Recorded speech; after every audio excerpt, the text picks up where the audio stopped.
Habari za muda huu, mtazamaji wa Tumaini TV, hujambo na karibu katika Tumaini Habari. Tulionayo kwa muktasari ndani ya Tumaini Habari ni pamoja na watu 10 wafariki dunia huku wengine 23 wakijeruhiwa katika ajali ya gari huko mkoani Morogoro. TRA yavuka lengo la makusanyo ya kusanya takribani trilioni 9.8 robo ya mwaka ulioisha wa 2025. Papa Leo wa 14 asema ulimwengu hauokolewi kwa kunoa panga bali kwa kusamehe.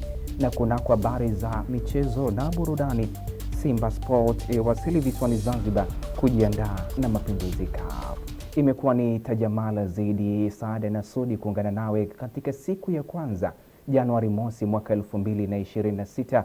Ni fahari na baraka tele kuonana nawe tena katika mwaka huu. Hongera kwa kuchaguliwa mtazamaji wa Tumaini TV na karibu ndani ya Tumaini Habari. Kumbuka unaipata habari hii kupitia visimbuzi vya Azam TV channel namba 470, lakini pia kupitia YouTube channel kwa jina linalokwenda la Tumaini_TV. Mimi ni Samson Kesi. Kuna kwa habari za michezo na burudani tutaungana naye Deusi Helandogo. Tuanze kuyapekua matukio tulionayo ndani ya Tumaini Habari kwa usiku huu, tukianzia kule mkoani Morogoro ambapo watu 10 wamefariki dunia huku wengine 23 wakijeruhiwa baada ya basi la abiria kugongana na lori lililokuwa limebeba shehena ya mbolea kisha yote kuteketea kwa moto katika kijiji cha Maseyu, kata ya Gwata, wilaya na mkoa wa Morogoro. Tupate taarifa zaidi. Akizungumzia ajali hiyo, kamishna wa operation na mafunzo Jeshi la Polisi Tanzania CP Awadhi Juma Haji amesema ajali hiyo imehusisha magari mawili kwa kugongana uso kwa uso kati ya lori la mizigo lililokuwa likitokea Dar es Salaam kuelekea mkoani Mbeya na basi la abiria lililokuwa likitokea mkoani Morogoro kuelekea mkoani Tanga eneo la Mombo, na kueleza chanzo cha ajali huku akitoa wito kwa madereva kuzingatia sheria za usalama barabarani. Ajali hiyo ilitokea katika eneo la kijiji cha Maseyu ambapo panafahamika kama kona kali sana. Ajali hiyo imehusisha magari mawili kugongana uso kwa uso. Gari moja ambalo ni lori lilokuwa likitokea upande wa Dar es Salaam kuja upande wa Morogoro lilikuwa likielekea huko mkoani Mbeya likiwa na shehena ya mbolea. Lakini gari jingine ni aina ya basi Mitsubishi Fuso lilokuwa likitokea kituo kikuu cha mabasi Msamvu hapa Morogoro likielekea Tanga eneo la Mombo. Na ilipofika maeneo hayo, taarifa zinaeleza kwamba magari hayo yaligongana baada ya gari hilo lori kuhama upande wake na kwenda kugongana uso kwa uso na basi hilo na kupelekea magari yote hayo mawili kuungua na kuteketea. Lakini chanzo cha ajali hiyo kama nilivyotangulia kusema ni uzembe wa dereva wa gari hilo lori kuhama upande wake na kwenda upande mwingine na kugongana uso kwa uso na hilo basi. Wito, naomba nitumie fursa hii kutoa wito kwa madereva wote wa magari na vyombo vyote vya moto kuendesha kwa tahadhari sana ili kuepuka ajali hizi ambazo zinachangiwa na uzembe mkubwa sana. Kwa upande wake, kaimu mganga mfawidhi hospitali ya rufaa mkoa wa Morogoro Joseph Dominic amesema wamepokea majeruhi 23, kati yao wanaume 13, wanawake 10, 5 wakiwa watoto pamoja na miili ya marehemu wa ajali hiyo. Majeruhi hao walikuwa jumla ya 23 kwa maana ya wanaume 13 na wanawake 10.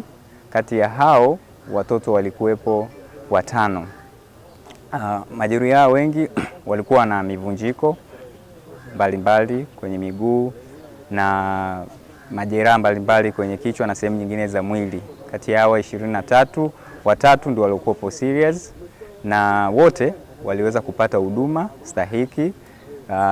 Wengine waliingia operation jana usiku na waliweza kuhudumiwa, na kwa asubuhi ya leo wanaendelea vizuri.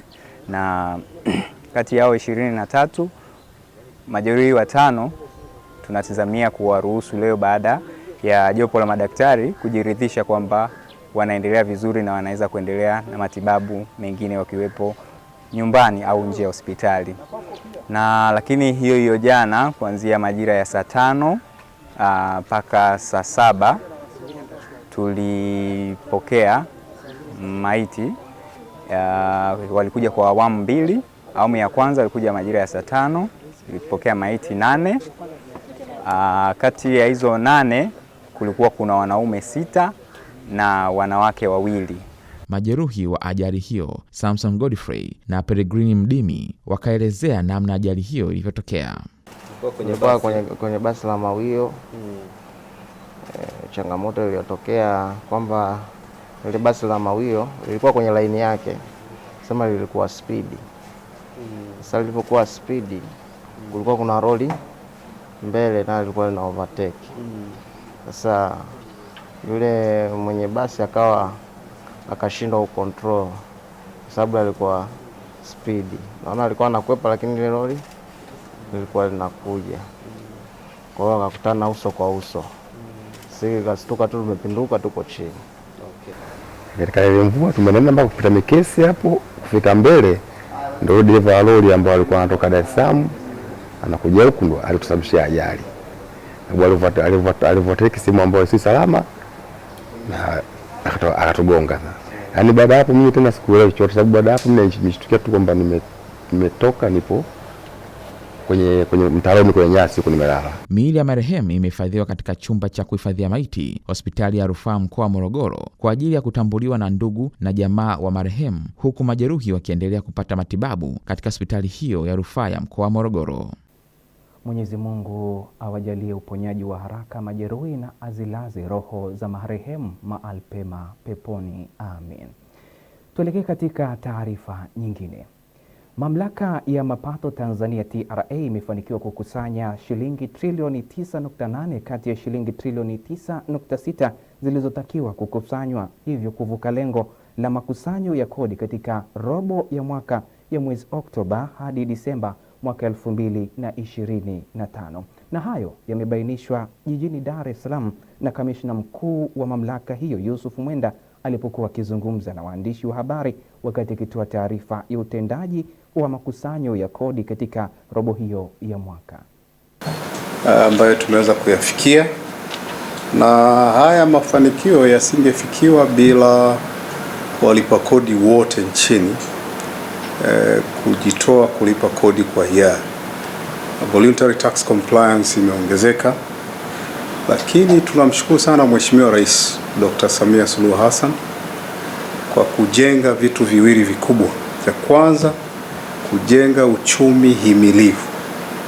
Nyinyi mnajua tumepitia Disemba, confidence ya walipa kodi kwa maana investors na consumers ilikuwa imeshuka sana. Ya uchumi ulivyokuwa himilivu, mwezi wa 10 tuliweza kufanya vizuri, ingawaje kwa margin ndogo sana, lakini hatukushuka chini ya kiwango kilichokuwa kinatakiwa kusanya. Na mwezi wa Novemba pia hatukushuka chini ya kiwango kinachotakiwa kukusanya. Na mwezi Disemba biashara pick up sana, zimetufanya sasa tuweze kuwa na record collection ya trilioni 4 na bilioni 130.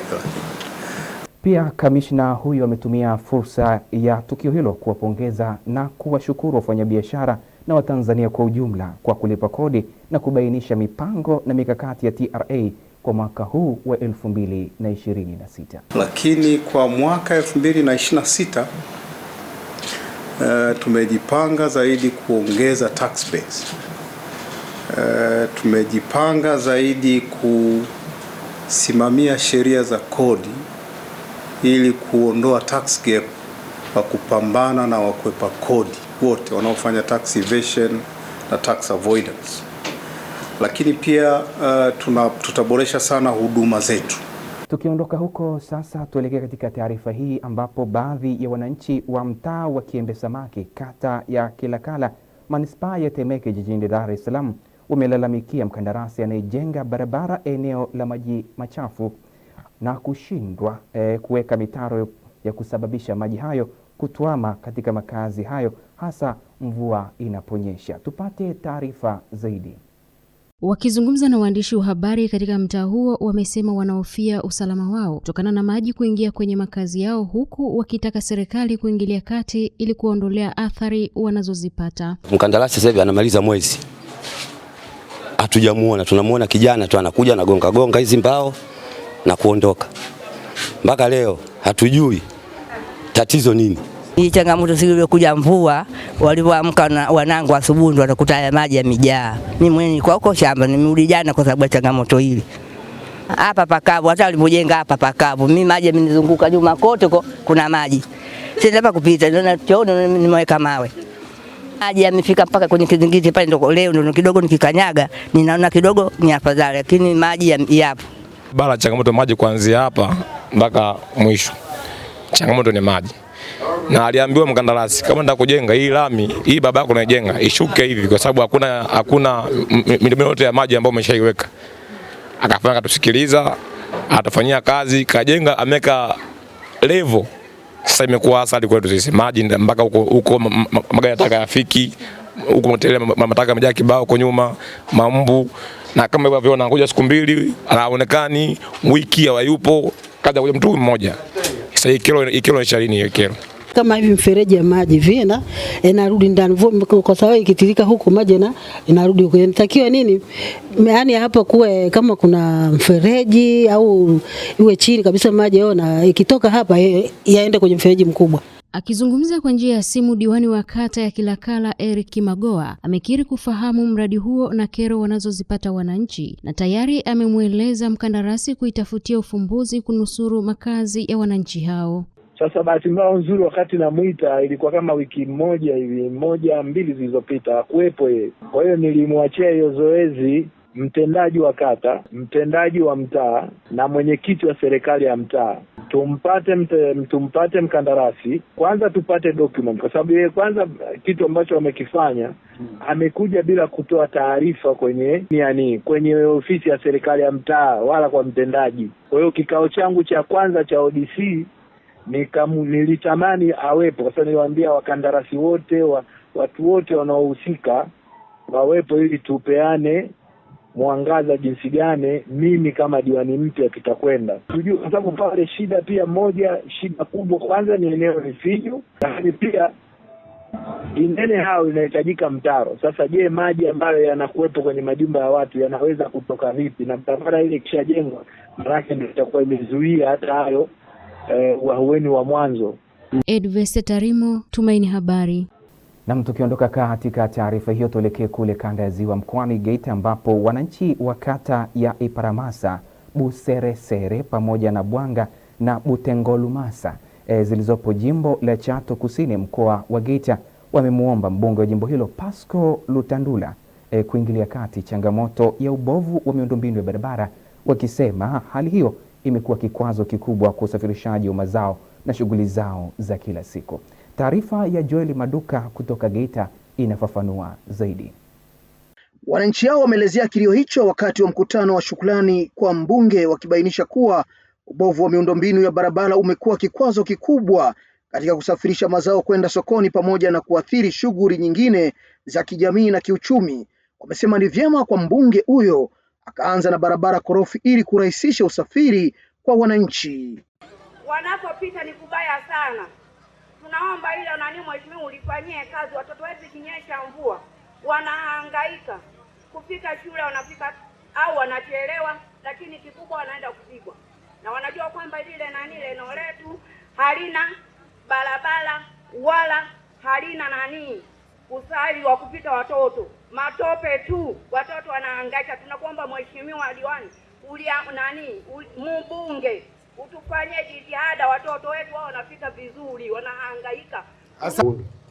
Zile nguzo zisije zikawa nguzo tu, nguzo bila barabara basi hazitasaidia kale ka barabara basi na kenyewe tukatuvushe pale. Asante sana. Kwenye miundombinu naongezea, kuna wananchi wanaishi kijiji cha Mwakitorio ambako ndio chimbuko la mapato ya kijiji cha Bukiriguru. Watu wanalima mpunga, wanalima mazao mbalimbali, lakini kuyasafirisha kuyafikisha kwenye rami pale Busaka inakuwa ni kero, ndugu mbunge. Hivyo kama kuna uwezekano, na tukua tunaomba tujaribu ile barabara ya kutoka, tuwekee kwa barabara kutoka Busaka kwenda Mwakitorio tuunganishe kiunganishi cha wakulima kusudi mazao yao yaweze kufika barabarani kwa urahisi. Kufuatia kilio hicho, mbunge wa Chato Kusini Pascal Rutandura ameahidi kushughulikia changamoto mbalimbali zinazowakabili wananchi, hususan ubovu wa miundombinu ya barabara za vijijini na kata ambazo kwa muda mrefu zimekuwa kikwazo kwa maendeleo ya wananchi. Mbunge huyo amesema kuwa tayari ameshaagiza mitambo ya ujenzi wa barabara ili kuanza matengenezo katika maeneo yenye uhitaji mkubwa, akisisitiza kuwa lengo lake ni kuhakikisha wananchi wanapata miundombinu bora itakayochochea maendeleo ya kiuchumi na kijamii. Bado kuna changamoto ya mabarabara ninayajua, na mimi nilipokuwa nikiomba kula niliwaahidi kwamba swala la barabara litakuwa kipaumbele changu. Hili ni deni mnanidai. Nataka niwape habari njema watu wa Iparamasa. Nilipokuwa nikiomba kula niliwaambia ndani ya siku 100 baada ya kuapishwa nitaenda kununua mitambo ya kujenga mabarabara. Bado ninakumbuka, msiseme hamo walombakato kula. Kweli, sasa ninawaletea habari njema hii, naomba mnisikilize. Unaweza ukaacha kusikiliza mengine, hii shikilia. Hii fanyaje? Nimeshanunua tayari mbunge wenu wa Chato Kusini mitambo ya kujenga mabarabara. Naomba nirudie. Tayari nilishanunua mitambo mpya ya kujenga mabarabara. Chato Kusini, ishu ya mabarabara itakuwa ni historia kama zilivyo historia zingine. Kwa sasa wananchi wa maeneo hayo wanasubiria kwa matumaini utekelezaji wa ahadi hiyo, wakiamini kuwa ukarabati wa barabara utakuwa chachu ya maendeleo kwa kuboresha usafiri wa mazao, kurahisisha huduma za kijamii na kuinua uchumi wa wananchi wa jimbo la. Shukrani sana Joeli Maduka kwa taarifa hiyo kutoka mkoani Geita. Inatupa wasaa kuelekea katika taarifa nyingine ndani ya Tumaini Habari, ambapo wananchi wa kata ya Misugusugu katika halmashauri ya manispaa ya Kibaha wameiomba serikali kuhakikisha inaharakisha kuondoa changamoto ya maji inayotiririka kutoka katika viwanda na kuingia katika mto Saeni, hali inayohatarisha usalama kwa wakulima na kushindwa kuendelea kulima kutokana na athari zinazowapata. Taarifa na Monica Msomba. Wakizungumza na kutoa changamoto zao katika mkutano wa wananchi na mstahiki meya wa manispaa hiyo na kubainisha hali inavyokuwa kutokana na uchafu wa maji yanayotiririka. Kero yangu kubwa ni kuhusiana na maji yanayotiririka kutoka viwandani kuingia kwenye mashamba tunayotumia kwa kulima mboga na mpunga.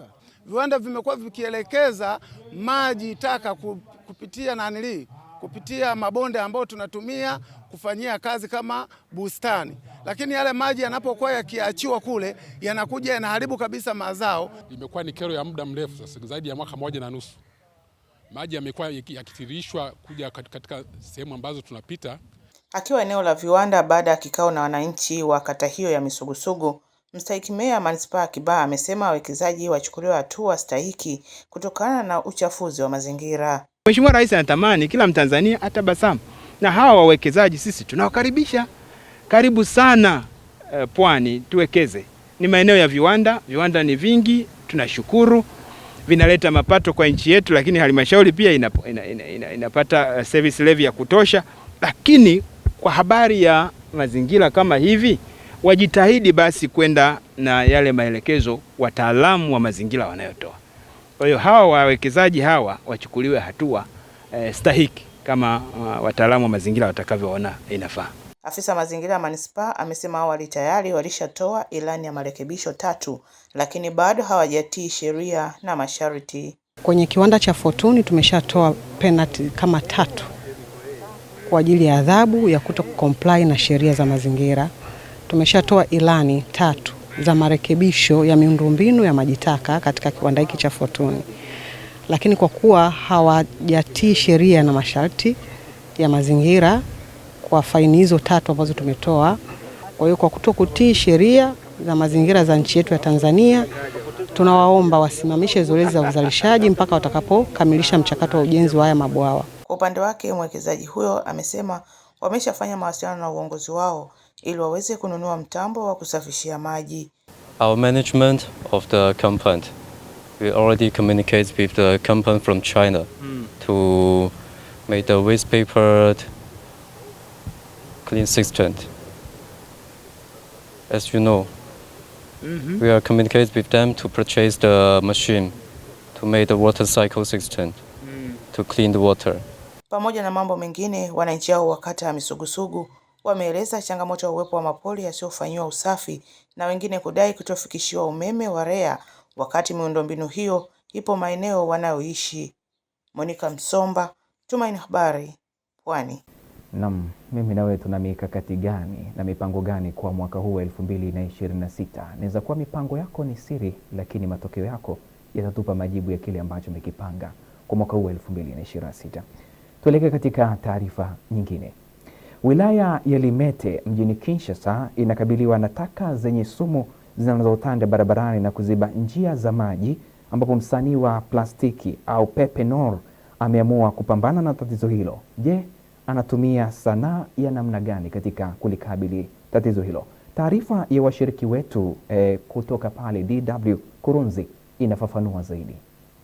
Katika wilaya ya Limete mjini Kinshasa, taka zenye sumu zimetanda barabarani na kuziba njia za maji. Nyingi zinaishia kwenye mto Njili, chanzo kikuu cha maji ya kunywa jijini humo. Sasa mto huo umejaa uchafu unaoziba barabara na kutatiza maisha ya kila siku kwa wakazi. Kijana huyu anapambana kushughulikia tatizo hilo. Kutana na Kilomboshi Lukumbi Henok, anayejulikana zaidi kama Pape Noir au Papa Mweusi. Anasafiri kwenye maji tulivu ya mto Njili kama msanii. Anatumia mashua yake kuonyesha ubunifu wa namna jamii inavyozama kwenye taka. Jina langu ni Pape Noir. Mimi ni msanii wa plastiki na ninaishi katika jamii ya Limete katika wilaya ya Ndanu ya viwanda. Jumuiya hii inaitwa Limete ya viwanda kwa sababu kuna viwanda vinavyozalisha biskuti, peremende, sabuni, bidhaa za urembo na karatasi. Vyote viko hapa Limete ya kiwanda ninakoishi. Industriel, kotinga na vivaka, kotinga na vanda. Kila baada ya mvua maji hufurika kingo za mito. Pape Noir anakanyaga majini wakati akirudi na kutusimulia historia ya mji wake. Kala siri ya Mobutu ezalaka. Hapo zamani kulikuwa na mashamba. Tulilima mpunga kwa sababu hapa ni eneo lenye maji. Ilikuwa mwaka 1982 au 1983 ambapo wahanga wa mafuriko kutoka kitongoji cha Kigambwa walimwomba rais wa zamani Mobutu ruhusa ya kuishi hapa. Licha ya kwamba kitongoji hiki kinaendelea kuchafuliwa na taka za sumu kutoka viwanda vya karibu, bado familia mpya zinaendelea kuwasili. Pape Noir aliamua kutumia sanaa yake kama njia ya kujieleza. Kupitia sanaa ya ujasiri anafichua hali halisi ya maisha ya Limete ili kushinikiza mabadiliko kwa jamii.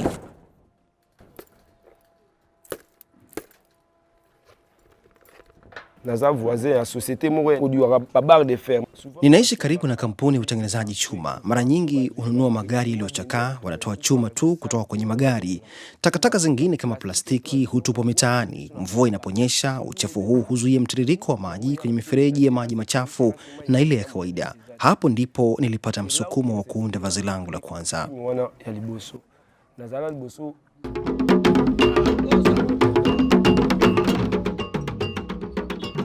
Midundo ya ngoma huvuta hisia za watu wanaopita. Pape Noir na timu yake wanatumia maonyesho ya mitaani kudai mabadiliko. Sanaa yao ni kauli ya kijasiri dhidi ya utupaji taka usiodhibitiwa. Kazi hii ni ya kipekee na kuivaa kunanipa hisia ya kujibadilisha katika kukabiliana na tatizo la sasa linalotufanya tuteseke.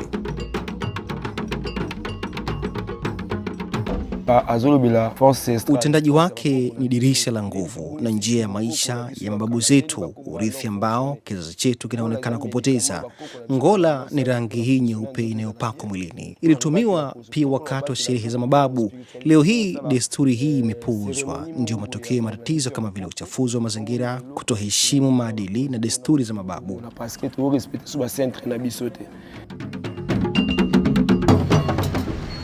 Matokeo yake ni ya haraka. Wakazi wanaanza kutizama, wengine wanapiga picha. Macho yote yamtizama yeye. Pape Noir anatumia fursa hii kutuma ujumbe wake. Conscience na mo pepe za kikubwa kasalite na nzela te Watu tusitupe uchafu barabarani, tusitupe plastiki kwenye madampo ili kulinda mazingira yetu. Kwa wasanii wenzangu, ni watie moyo tu katika kukemea maovu, kuwepo na vizuizi vyovyote, hatimaye suluhu itapatikana kwa msaada wa Mungu. Prison au kasho un jour où mkolokaka nzamba kolinga ikozwa masolution to solution kumona. Safari ya kusafisha mitaa na njia za maji ni ndefu, lakini inawezekana. Wasanii shupavu kama Pape Noah wanatukumbusha kwamba mustakabali wa miji, mito na jamii zetu uko mikononi mwetu.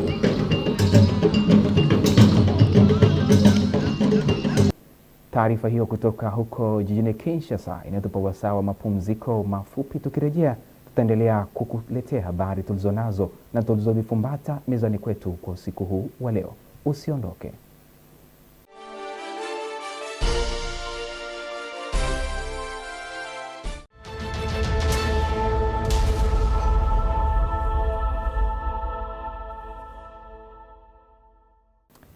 Naam, tumetoka katika mapumziko mafupi. Hii ni Tumaini Habari. Kumbuka unaipata habari hii kupitia visimbuzi vya Azam TV channel namba 470 bure kabisa, lakini pale YouTube tunakwenda kwa jina la Tumaini_TV. Tuendelee kuziangazia taarifa tulizonazo kwa usiku wa leo ndani ya Tumaini Habari, ambapo tunaelekea katika taarifa hii inayosema waumini wa kanisa Katoliki jimbo la Zanzibar wametumia usiku wa kuaga mwaka wa 2025 na kukaribisha mwaka 2026 kumwomba Mungu amani, mshikamano na mafanikio, huku wakihimizwa kuutumia mwaka mpya kama fursa ya kufanya kazi kwa bidii, kujituma na kushiriki katika ujenzi wa uchumi wa taifa. Taarifa ya Masanja Mabula kutoka huko Pemba inasomwa hapa studioni. Akitoa homilia yake katika adhimisho la misa ya mkesha ya mwaka mpya iliyofanyika katika kanisa la Kizimbani Wete, askofu wa jimbo Katoliki la Zanzibar Agustino Shayo amesema mwaka wa 2025 umeacha alama chanya kwa vijana kutokana na jitihada za serikali kuweka mazingira rafiki yanayowezesha vijana kujiajiri. Ni kipato unatafuta mwananchi na ndugu yangu raia, unaweza kuipata Zanzibar kwa sababu kuna fursa za kazi. Ukiangalia miradi inayotembea Unguja na Pemba, miradi yote hii inaajiri wa Tanzania. Wale wanaosimamia wanaweza ni watu wa nje kwa sababu wamebeba kataba huu, lakini hawafanyi wenyewe, wanatutubia sisi. Nalo tunamshukuru Mungu, serikali imewajibika ndugu zangu. Tusije tukazungumza yale ambayo ni madhaifu tu ya serikali. Serikali ya awamu ya 8 imefanya kazi nzuri na tunabudi kuwapongeza kuendeleza na hiyo. Katika mwaka wa 2026, Askofu Agustino Shayo amesema kanisa litaendelea kusimamia na kutetea haki za binadamu, kuhimiza usawa, amani na mshikamano katika jamii, huku likishirikiana na serikali na wadau mbalimbali kuhakikisha wananchi wanapata haki zao za msingi na kuishi kwa misingi ya maadili mema. Tunasahau mboni ya amani hiyo ya kweli ni haki. Tusiogope kuzungumza hilo. Wengi wanaogopa kuzungumza hilo yetu kwa sababu viongozi wa siasa hawataki. Sisi hatuzungumzi siasa. Sisi tunaomba tu kwamba ule ukweli uonekane. Mnasema kwamba hapa pana amani, lakini rohoni na mioyo ya watu inavuja damu. Ni uchungu umejaa ndani mwake. Ndio maana tumesema mwaka 2026 utakuwa ni mwaka wa kujenga amani zaidi na maelewano na upendo, ili tuzungumze yale ya haki ambaye ndio anajenga ukweli wa amani. Aidha, Askofu Shayo akizungumzia waraka wa maaskofu amesema waraka huo ni ujumbe unaowahusu watu wote bila ubaguzi, ukihimiza wananchi kuzingatia maadili, mshikamano, haki na wajibu wao katika kujenga jamii yenye amani, umoja na maendeleo. Kanisa Katoliki ni nabii anayeishi ulimwenguni. Linafundisha, halimfundishi mtu mmoja, na aliandiki waraka kwa mtu mmoja. Waraka tunaotoa sisi kama maaskofu wa Katoliki ni waraka wa waumini wote wenye mapenzi mema. Wanaruhusiwa kusoma wote kwa sababu ni mafundisho, hayalengi mtu yoyote. Kama yanakugusa, tunafurahi kwamba yanakugusa kwa sababu ni mafundisho. Kanisa limeingia mwaka mpya 2026 likiwa na matumaini mapya, likiahidi kuendelea kuwa sauti ya haki, mshikamano na maadili mema, huku likiwataka waamini na jamii kwa ujumla kutumia mwaka mpya kama fursa ya kujitathmini, kufanya kazi kwa bidii na kushirikiana katika kujenga Zanzibar na Tanzania yenye amani, umoja na maendeleo endelevu. Taarifa ya Masanja Mabula kutoka Zanzibar inasomwa hapa studio nami Edvesta Tarimo, Tumaini Habari.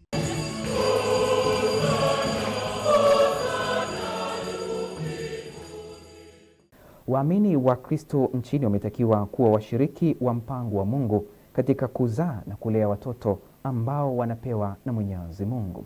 Tupate taarifa zaidi na Peter Malesa akifafanua kwa kina.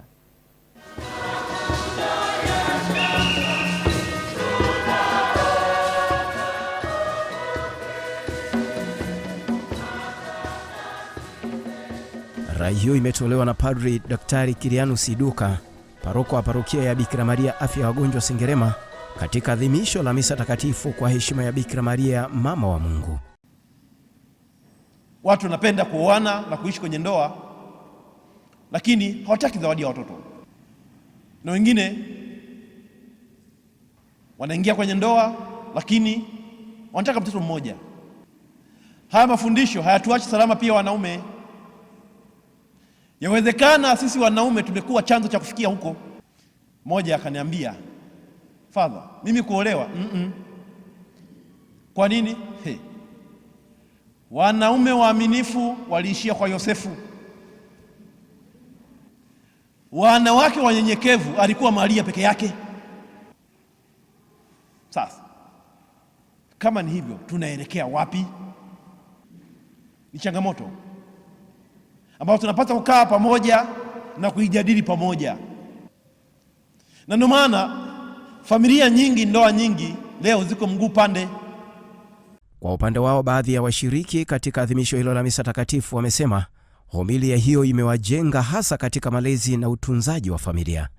Tunashukuru kwa homilia nzuri, na tumeaswa hasa wazazi kulea watoto wetu vyema na kutimiza majukumu yetu kama wazazi. Kanisa leo tunaposherekea sikukuu ya Mama Bikira Maria mama wa Mungu, tunamwomba Mwenyezi Mungu atujalie amani katika familia zetu, hasa akina mama.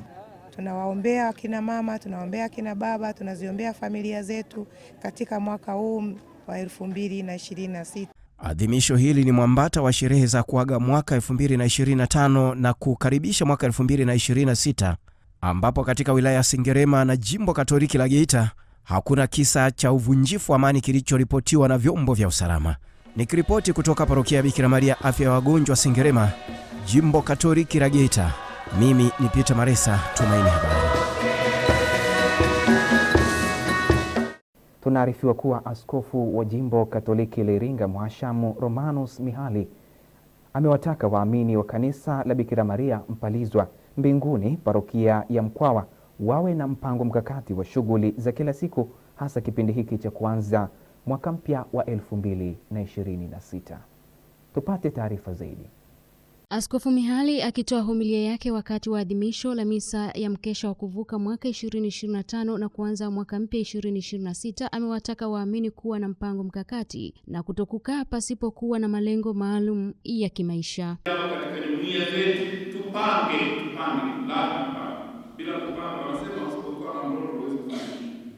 Panga, alafu katika mpango uliowekea sasa jitahidi kutimiza mpango ule. Panga ratiba. Tusikae tu bila kuwa na mpango ule. Mwingine ajabu unafika mahali fulani unaweza mtoro. Isielewe ufanye nini? Mimi niko tu. Yaani kama usipende ndio bali yuko. Hakuna mpango wowote. Usipokuwa na ratiba, usipokuwa na mpango, hakuna kitakachofanyika kwa sababu lazima wewe umejiwekea utaratibu. Askofu Mihali amewaasa waamini kutekeleza yale yote ambayo Mwenyezi Mungu amewatuma kuyafanya, hasa kila mmoja kwa karama yake aliyopewa na Mungu. Kile ambacho Mungu anakuagiza kukifanya. Kwa hiyo usikatae, usiache kufanya kile ambacho Mungu amekujalia. Usiache Usiache kukifanya kipaji kile ambacho Mwenyezi Mungu amekujalia. Sanjari na hayo, Askofu Mihali amewataka waamini kuwa na moyo wa shukrani kwa Mwenyezi Mungu ili neema na baraka za Mungu zizidi kuwamiminikia waamini hao. Shukuru ni kuomba, kwa hivyo tunamuomba Mungu sasa situache. Mkono wake wenye nguvu uendelee kuwa pamoja nasi. Tunamuomba neema na baraka zake zizidi kutumiminikia ili tuweze kudumu katika upendo wake kwa mwaka mpya. Mkono wake wenye nguvu uzidi kututegemeza na kutusindikiza. Askofu Mihali ameadhimisha adhimisho la misa takatifu ya kufunga mwaka 2025 na kuanza mwaka 2026 kwa kuwataka waamini hao kuendelea kuwa na mpango mkakati wa kimaisha. Shukrani sana Peter Malesa kwa taarifa hiyo. Na sasa tuelekee katikati mwa nchi Dodoma, ambapo Watanzania umetakiwa kutokulipiza visasi na kuweka chuki mioyoni mwao kwa waliowakosea. Badala yake wawasamehe, wawaombee na kuwapenda ili waweze kujenga kanisa na taifa lililo bora. Tupate taarifa zaidi. Wito huo umetolewa leo na katibu wa wilaya ya Dodoma, kanisa la Moravian, jimbo la Kaskazini, na mchungaji wa usharika wa Iringa Road Dodoma, Daniel Masine, wakati wa ibada ya mwaka mpya, ambapo amesema licha ya changamoto, vikwazo walivyokutana navyo, wanapaswa kusamehe na kusonga mbele ili Mungu aweze kufungua milango ya baraka. 2026 uwe ni mwaka wa baraka kwako. Ninakutakia baraka na ushindi. Ninakutakia neema katika mwaka huu mpya. Unaposherehekea, nikukumbushe jambo moja: usilipe kisasi kwa yeyote aliyekukosea. Usilipe nini? Kisasi. Kazi ya kisasi ni kazi ya Bwana. Ukisoma Warumi ile sura ya 12 mstari wa 19. Usihangaike na watu. Taifa limepitia wakati mgumu huu mwaka ulioisha, lakini kuna makovu, kuna mahali tumeumizwa. Niombe achilia wenzako, uwasamehe. Usilipe kisasi. Kisasi ni kazi ya Bwana. Naomba Watanzania tukubaliane katika yote. Tujenge taifa letu hili, taifa zuri lenye neema, taifa lililojaa baraka na ushindi, lina asali na maziwa. Mshangilie Bwana. Kwa sokoni mtaona asali, mtaona maziwa. Kwa ishara kwamba nchi imebarikiwa Tanzania. Naomba tukubaliane, usilipe kisasi mahali popote pale. Unaposherehekea sikukuu ya mwaka mpya, wapende wenzako na wajali wenzako. Sisi ni wamoja wa Tanzania, sisi tumejaa upendo. Kwa hiyo ndani yako wewe kujae haki, kujae upendo, kujae amani, kujae huruma, lakini pia uwachukulie wenzako. Mshangilie Bwana kwa makofi mengi. Bwana Yesu asifiwe. Mwalimu wa neno la Mungu Shadraka Mwakipuba anawasihi Wakristo wanapoanza mwaka mpya kufanya shughuli zao kupitia kusudi la Mungu na sio mapenzi yao. Maana katika kusudi la Mungu kuna faraja. Kusudi la Mungu kuna upendo. Kwenye kusudi la Mungu kuna mpenyo. Lakini ukitumikia kusudi la Mungu kuna mabadiliko. Ukitumikia kusudi la Mungu kuna hifadhi. Lakini ukitumikia kusudi la Mungu pia unapata kibali mahali popote unapokwenda. Sasa shida yetu wanadamu wengi tumeambatana sana na kusudi letu wenyewe. Vile vya kwetu tunachotaka tukaliacha kusudi la Mungu. Nao Wakristo wanamshukuru Mungu kwa kuwavusha salama, huku wakiahidi kuyafanyia kazi waliofundishwa na viongozi wao wa dini, hasa kusamehe na kuishi kwenye kusudi la Mungu. Kwa mwaka wa kutengeneza umoja kuanzia ngazi ya familia, kanisa na taifa. Mwaka wa kusameheana, kitu ambacho ni kibaya sana katika maisha. Badala ya kuendelea na maendeleo mengine, badala ya kufikiria mambo mengine, badala ya kuomba kwa Mungu akupe mafanikio, unabeba pamoja na yale ya nyuma ambayo yasingekusaidia katika maisha yako. Viungo vinasababisha matatizo, unaweza ukapata mara ugonjwa, vidonda vya tumbo, pressure. Upaswi kuwa na roho ya kwa nini katika hilo. Vema ukasamehe, ukasahau na maisha mengine yakaendelea, japo ni vigumu kwa hali ya kibinadamu, lakini msaada wa Mungu unatosha kukufanya kuwa mwenye moyo wa kusamehe. Tuelekee katika taarifa nyingine, ambapo serikali imeendelea kuwekeza katika mazingira mazuri na uwekezaji mkoani Mara ili kuwezesha wafanyabiashara wa ndani na nje nchi kufika na kuwekeza katika fursa mbalimbali ili kukuza uchumi wa taifa. Tupate undani wa taarifa hii. Katibu mtendaji wa Baraza la Taifa la Biashara TNBC, Dr. Godwin Wanga, amesema hayo mkoani Mara wakati wa uzinduzi wa uwekezaji wa sekta ya nishati uliofanywa na kampuni ya DGP wilayani Butiama.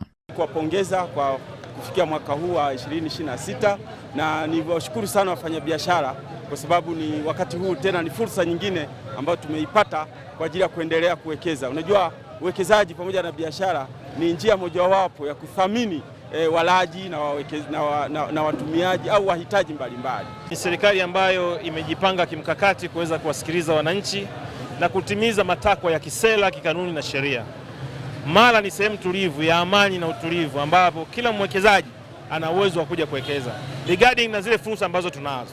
Akizungumzia uwekezaji huo, meneja operation wa DGP na mkurugenzi wa kampuni hiyo wanasema wameamua kuwekeza katika sekta ya nishati kutokana na mazingira mazuri yaliyopo nchini, ambapo lengo kubwa la kituo cha Mara ni kufanya biashara, lakini pia kukuza uchumi wa mkoa wa Mara, kwa sababu watu walianza kupata ajira kwenye ujenzi mpaka kituo kinaisha, na kwa bahati nzuri tumeoutsource wafanyakazi wote kutokea mkoa wa Mara. Na kama unavyoona sasa hivi hapo tumeanza vizuri mpaka maafisa wasafirishaji wanapata mafuta hapo. Tunaamini sasa hivi watakuwa wananunua mafuta hapa, na hii itasaidia kuongeza ajira kwenye eneo letu hili la Butiama. Ni kituo hiki tumeshukuru Mungu sana kutetea kituo kama hiki. Yaani kitatusaidia sana. Tulikuwa tunateseka mafuta mpaka uende 00 kule kama kilomita 1 kutoka hapa. Akizindua kituo hicho, mkuu wa mkoa wa Mara, Kanali Evans Mtambi, amewataka wawekezaji kujitokeza mkoani humo kutokana na uwepo wa fursa nyingi za uwekezaji. Sasa ndio manufaa haya tunayozungumza. Sijui tunaelewana ndugu zangu. Kwa hiyo tunapopata bahati hizi tuzitumie vizuri na tuzilinde kabisa. Shukrani sana kwa taarifa hiyo, na sasa tuelekee kule katika jiji la Tanga ambapo imeelezwa kuwa ujenzi wa Chuo Kikuu Mzumbe tawi la Tanga katika wilaya ya Mkinga unakwenda kufungua fursa mbalimbali ikiwemo upatikanaji wa huduma muhimu za kijamii karibu na wananchi. Kwa taarifa zaidi, Dominic Maro huyu hapa anatuarifu kwa kina. Chuo Kikuu Mzumbe kinajenga tawi kwenye kata ya Gombero iliyopo wilayani Mkinga, na mradi huo unatajwa kuwa mradi wa elimu kwa mageuzi ya kiuchumi. Na hapa mkuu wa wilaya ya Mkinga Gilbert Kalima ameainisha fursa zitakazopatikana baada ya chuo hiko kukamilika. Uwepo wa chuo chetu Chuo Kikuu Mzumbe hapa kinafungua fursa nyingi katika maeneo yetu. Biashara zitafanyika vizuri, huduma za kijamii zitafanyika vizuri, kama ambavyo tumeenda Kugoa tumeona hapo zahanati nzuri ya viwango inajengwa hapa. Wanagombero hawatakuwa na nafasi ya kukimbia tena mbali kupata huduma, watapata huduma hapa kwa sababu wataalamu watakao kuwa hapa watakuwa ni wataalamu wa viwango vya kutosha. Profesa William Mwegoa, makamu mkuu wa Chuo Kikuu cha Mzumbe, amesema kuwa matarajio ya serikali ifikapo Oktoba 2026 chuo hicho kitaanza kupokea wanafunzi kwa awamu ya kwanza. Tunataka katika kipindi hiki ambacho tupo na katika kipindi cha mpango mkakati ujao wa 6 miaka 5 ijayo tufike mahali ambapo hii campus inafika kwenye kiwango ambacho kwa mujibu wa mpango mkakati ule tutakuwa tumeshakifikisha chuo kwenye eneo zuri sana kuitwa campus.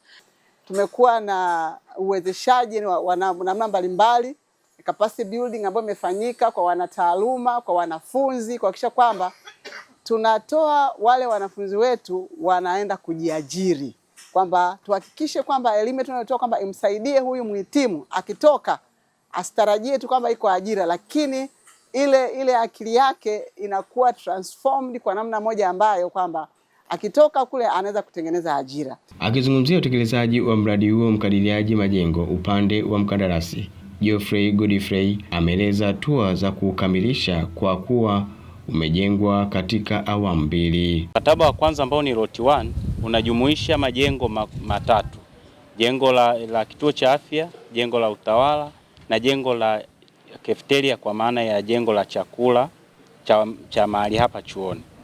Na mkataba huo thamani yake ni bilioni 6.104.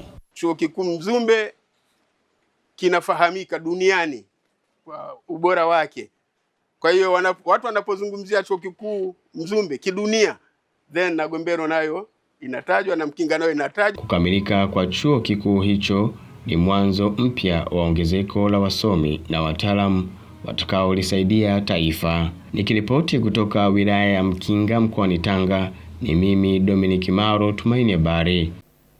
Shukran sana Dominic Maro kutoka huko mkoani Tanga, jiji la raha, waja leo kuondoka majaliwa. Tuelekee katika taarifa hii ambapo katika sherehe ya Bikira Maria mama wa Mungu Januari mosi, kiongozi wa kanisa Katoliki Papa Leo wa 14 aliongoza misa katika kanisa la Mtakatifu Petro Vatican, ikiwa ni siku ya amani duniani. Tupate undani wa taarifa hii.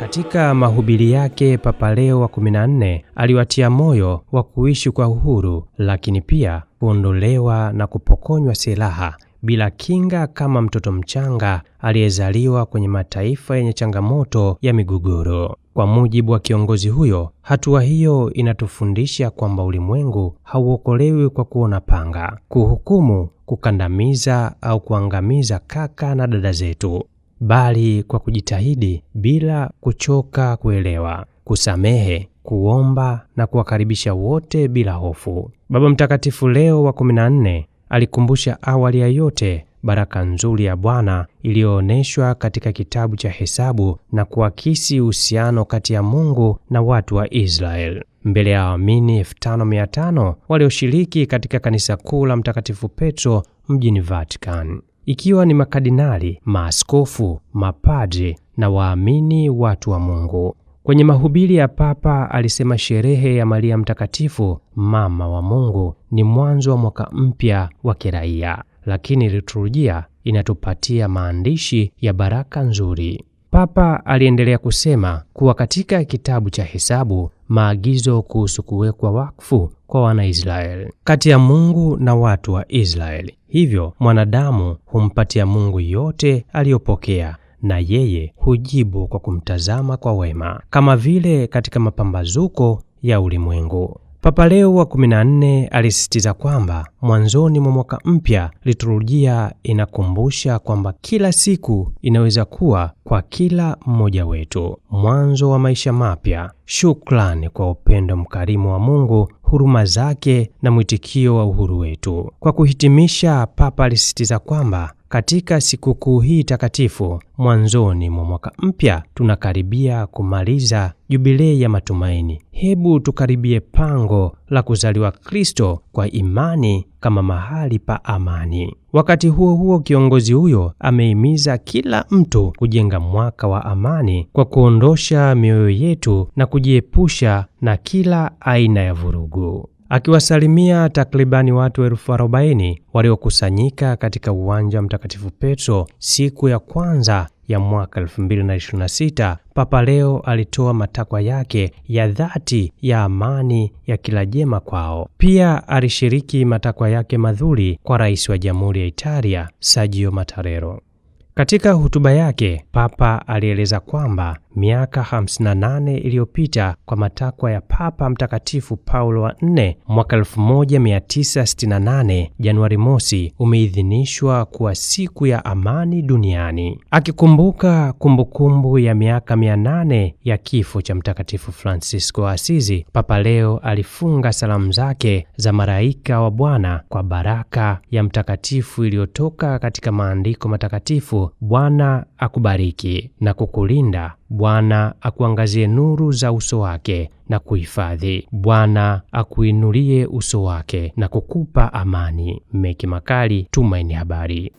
Shukrani sana kwa taarifa hiyo. Inatupa wasaa sasa wa kuelekea katika mapumziko mafupi. Tukirejea ni habari za biashara na uchumi. Usiondoke.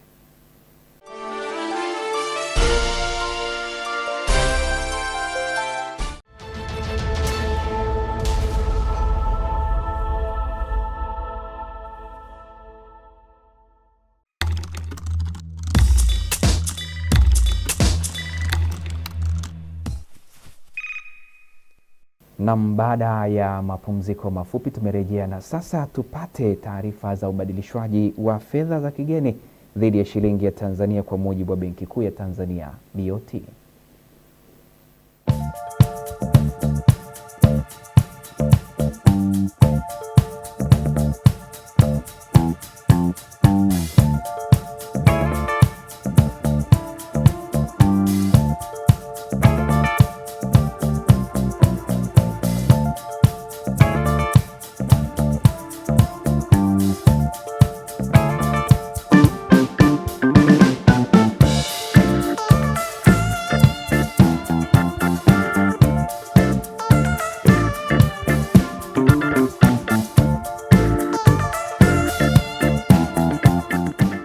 Na taarifa hiyo ya viwango vya ubadilishwaji wa fedha za kigeni dhidi ya shilingi ya Tanzania kutoka BOT inatupa wasaa kuelekea katika mapumziko mafupi.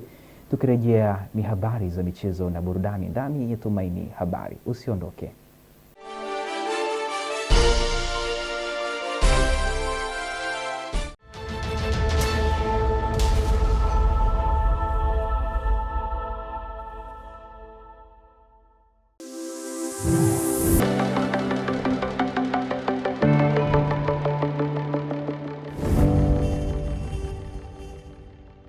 Shukrani sana kwa kuendelea kutuchagua na kuendelea kusalia nasi katika Tumaini Habari inayoruka kupitia Tumaini TV. Kisimbuzi ni Azam TV channel namba 470, lakini pale YouTube unatupata kupitia Tumain_TV. Tuandike, tutafute na utatupata hapo. Weka kialama cha kengele ili uwe wa kwanza kutupata kila itwapo leo katika taarifa mpya tunazokuwekea pale ndani ya Tumaini TV.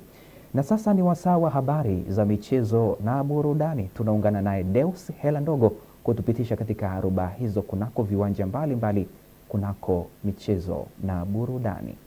Asante sana Samson Kesi na mtazamaji wa Tumaini Television. Heri ya mwaka mpya. Nikukaribisha katika habari za michezo kwa siku nzima leo. Tuweze kuangazia taarifa kubwa za michezo ambazo zimeweza kugonga vichwa vya habari nyumbani Tanzania na nje mipaka ya Tanzania. Kubwa zaidi ni kuhusiana na wekundu wa Msimbazi Simba. Leo imewasili pale visiwani Zanzibar na kikosi cha wachezaji 24 Januari mosi mwaka 2026 na kujiandaa kuanza kwa michuano ya Mapinduzi Cup kwa wenyewe wekundu wa Msimbazi Simba. Simba imewasili majira saa 5 kamili za asubuhi katika bandari ya Malindi, huku kocha mkuu wa klabu hiyo Steve Baka akipanga kuitumia michuano hiyo ya Kombe la Mapinduzi kufahamu kiundani baadhi ya nyota wa kikosi hicho ili kuweka mikakati na kufanya vizuri katika mashindano yanayokuja ya klabu hiyo ya Simba. Katika Kombe la Mapinduzi la mwaka 2026, klabu ya Simba imepangwa kundi B na timu za Mwembe, Makubi na Fufuni ni miongoni mwa timu ambazo Simba Sports Club imepangwa nazo kwenye kundi B. Mechi ya kwanza Simba Sports Club itachezwa Januari 3 mwaka huu dhidi ya Mwembe Makubi City, kisha Januari 5, 2026 dhidi ya Fufuni kuhitimisha hatua ya makundi. Sambamba na hilo, kwa upande wa klabu ya Azam FC, kocha mkuu wa klabu hiyo Florent Bengi amesema kuwa atapa nafasi wachezaji ambao hawapati nafasi, hususan wale ambao kutokea academy, ili waweze kupata uzoefu na michuano mikubwa kama hiyo ya Mapinduzi Cup. Hayo ameyasema leo kwenye mkutano na waandishi wa habari kuelekea mchezo wa kesho dhidi ya Mlandege FC. So I'm going to give some time to some players who didn't have time to play, especially the young players from academy. It's also the good way for us to show our academy how they work, and we can have also good players, good young players in our academy. So it's time for them also to have time to play. Kwingineko ni dirisha dogo la usajili limefunguliwa leo Januari mosi mwaka 2026 na barua kutoka shirikisho la mpira wa miguu Tanzania TFF inasomeka kama ifuatavyo. Dirisha dogo la usajili kwa klabu za ligi kuu soka Tanzania bara, NBC Premier League, NBC Championship na First League na ligi ya wanawake msimu wa mwaka 2025-2026 limefunguliwa rasmi leo Alhamisi Januari 1, 2026 na litafungwa Januari 30 mwaka 2026. Klabu zinatakiwa kufanya usajili na uhamisho wa wachezaji kupitia mfumo maalum wa FIFA Connect. Hakutakuwa na muda wa ziada baada ya kufungwa kwa dirisha la usajili. Tafadhali zingatia muda huo wa usajili na uhamisho. Kwa changamoto yoyote, wasiliana na idara ya mashindano ya TFF. Hiyo ni barua kutoka shirikisho la mpira wa miguu Tanzania TFF ikizungumzia kufunguliwa kwa dirisha dogo la usajili leo. Kimataifa ni nyota wa timu ya taifa ya Brazil na klabu ya Santos kutokea pale nchini Brazil. Neymar Jr amekubali kusaini mkataba mpya kuendelea kuitumikia klabu ya Santos hadi kufikia mwishoni mwa mwaka 2026. Hatua hiyo imeashiria dhamira yake ya kuendelea kucheza kwa kiwango cha juu huku akilenga kutimiza ndoto yake ya kusaidia Brazil katika fainali za kombe la dunia la mwaka 2026. Mkataba huo mpya unamweka wazi lakini pia unaweka wazi kuwa safari ya Neymar kuelekea kombe la dunia la mwaka 2026 bado ipo hai. Neymar alianzia maisha yake ya soka ndani ya klabu ya Santos pale nchini Brazil na kuondoka kuelekea barani Ulaya kisha kuelekea barani Asia na kurejea barani Amerika katika klabu yake ya zamani ya Santos ambako anacheza hivi sasa. Mpaka hivi sasa zimesalia siku 188 kuanza kwa michuano ya kombe la dunia pale nchini Marekani, Canada pamoja na Mexico, na timu zimeongezeka kutoka 32 mpaka kufikia timu 48 kutoka makala ya mwaka 2022 kuelekea makala ya mwaka 2026 huko nchini Canada, Marekani pamoja na Mexico. Kwingineko ni kocha mkuu wa timu ya Chelsea Enzo Maresca ameibua sintofahamu baada ya kushindwa kuhudhuria mkutano na waandishi wa habari wa mechi dhidi ya Bournemouth hapo juzi. Awali iliripotiwa kuwa mgonjwa, lakini taarifa mpya zinaeleza kuwa Maresca alikuwa akitafakari kuhusu hatima yake ndani ya klabu hiyo kutokana na matokeo yasiyoridhisha katika michuano ya hivi karibuni. Kocha msaidizi Willy Casabero ndiye alichukua nafasi ya kuweza kuzungumza na waandishi wa habari huku akieleza kuwa Maresca alikuwa mgonjwa. Hali hiyo imeibua maswali kwa mashabiki na wadau wa soka kuhusu mustakabali wake wa kocha huyo wa Stamford Bridge, hasa kutokana na shinikizo kubwa lililopo kutokana na matokeo dhaifu anayopata hivi sasa. Chelsea imekuwa ikikabiliwa na changamoto katika michezo ya hivi karibuni, hali inayoweka msukumo mkubwa kwa uongozi wa klabu hiyo kuweza kufanya uamuzi mgumu kuhusu hatima ya Enzo Maresca. Mashabiki wanashangaa hatima yake huku wengi wakitaka kuona mabadiliko ili kuweza kuleta marekebisho na mpango wa klabu hiyo ya Chelsea. Mpaka hivi sasa klabu ya Chelsea imecheza michezo 19 na imefikisha pointi 30 ikiwa mbele ya Manchester City ikishika nafasi ya 5 kwenye msimamo wa ligi kuu soka pale nchini England. Na hiyo ndo tamati ya habari za michezo kwa usiku wa leo. Jina langu naitwa Deus Helandogo na kijiti hichi nikirejesha kwako Samson Kesi. Shukrani sana Deusi Helandogo na nikutakie heri ya mwaka mpya hapo ulipo. Naamini una furaha kweli kweli na umefurahi vilivyo kuona mwaka 2026. Utakuwa ni mwaka gani? Mimi na wewe hatujui Deusi Helandogo, tuzidi kumwomba Mungu atujalie amani na baraka zaidi. Wasaa huu sasa tupate kwenda kuangalia utabiri wa hali ya hewa wa saa 24 zijazo kwa mujibu wa mamlaka ya hali ya hewa Tanzania TMA.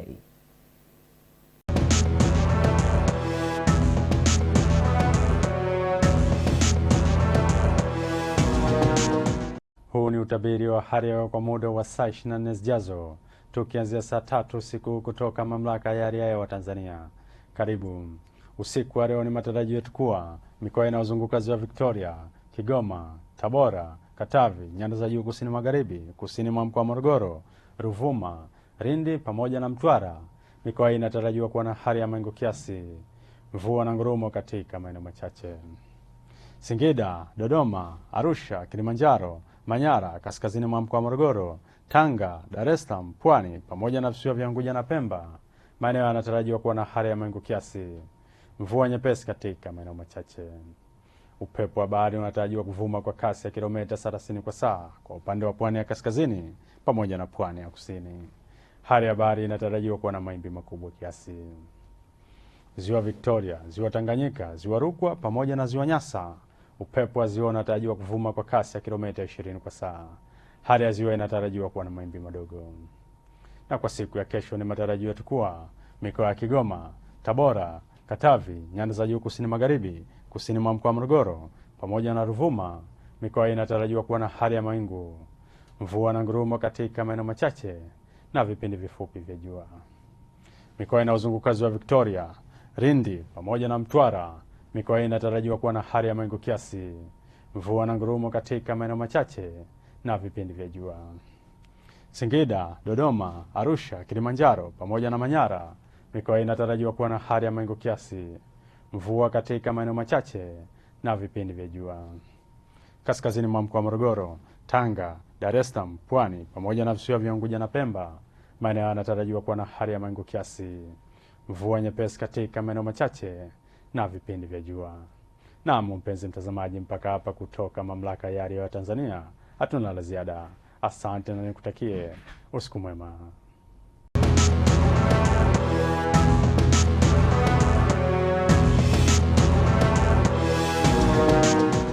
Taarifa hizo za hali ya hewa kutoka Mamlaka ya Hali ya Hewa Tanzania TMA ndiyo imekuwa tamati ya Tumaini Habari kwa usiku huu wa leo. Kwa niaba ya wote walioshiriki katika maandalizi ya habari hizi kwa siku hii ya kwanza ya mwaka 2026 Januari mosi, mimi ni Samson Kesi, nikutakie siku njema na maadhimisho mema. Naamini bado unaendelea kufurahia uwapo hapo nyumbani kwako. Kwa hiyo nikutakie utulivu wa nafsi, lakini endelea kujiandikia malengo yako kwa mwaka 2026 huku ukimtanguliza Mungu. Lakini katika mipango yako jua kuna kifo, sijui utakiweka mwanzoni, katikati au mwisho, lakini mwisho wa siku sisi ni wa Mungu na kwake tutarejea. Hivyo katika mipango yetu tumuhusishe na tujue kifo kipo, hivyo tuombe mwisho ulio mwema.